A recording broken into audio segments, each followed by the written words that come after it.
Argentina. যেই দলকেই support করো না কেন, সকলের উদ্দেশ্যেই আমি একটা মেসেজ ড্রপ করতে চাই, আর সেটা হচ্ছে always remember it's just a game, nothing else. খেলা আর পার্সোনাল লাইফ এ দুটোকে কখনোই গুলিয়ে ফেলা যাবে না।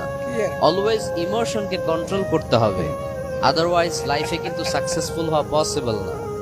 খেলাধুলা হচ্ছে এন্টারটেনমেন্ট বা বিনোদনের একটা মাধ্যম, বাট এটাকে যদি আমরা ঝগড়ার মাধ্যমে রূপান্তর করি তাহলে কিন্তু আলটিমেটলি লস আমাদের প্রত্যেকেরই হচ্ছে। মুনজিরিন শাহিদ আপু তো ব্রাজিলকে সাপোর্ট করে, আইমান সাদিক ভাইয়াও ব্রাজিলকে সাপোর্ট করে, বাট ব্রাজিল হেরে গেলে কি তারা তোমাদের মতো কান্নাকাটি করে, অন্য দলের সাথে ঝগড়ায় লিপ্ত হয়?